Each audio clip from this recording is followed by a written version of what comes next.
Okay class, today our topic about structure of ATP. ATP के बारे में आज हमने पढ़ना है। बायोलॉजी का ये टॉपिक है।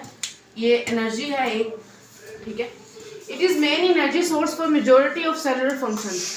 ये एनर्जी सोर्स है, किसके लिए इस्तेमाल होता है? ये जब सेलुलर फंक्शंस होते हैं ना, सेल के फंक्शंस परफॉर्म करने होते हैं, उसके लिए जो एनर्जी यूज हो रही होती है वो एनर्जी किस फॉर्म में यूज हो रही होती है?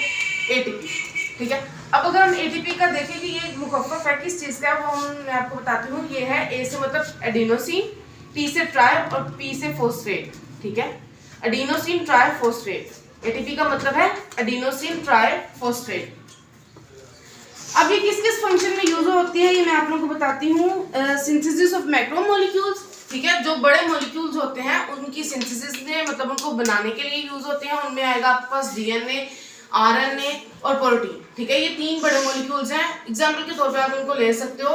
ये तीन ऐसे मॉलिक्यूल्स हैं जो कि हैवी वेट होते हैं, ठीक है। और हैवी वेट मॉलिक्यूल्स को हम कहते हैं मैक्रोमोलिक्यूल्स, ठीक है। उनके सिंथेसिस में यूज हो रहे होते हैं। इसके अलावा नर्व इंपल्स की जब ट्रांसमिशन होनी होती है उसमें ये यूज हो रहे होते हैं।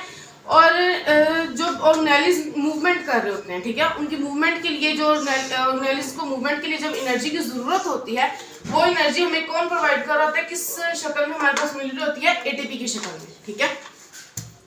इसके अलावा हमारे पास क्या होता है? Active transport, exocytosis and endocytosis, ठीक है। एक्सोसाइटोसिस, एंडोसाइटोसिस आपके नेक्स्ट टॉपिक है, ये मैं आपको बताऊंगी क्या होते हैं।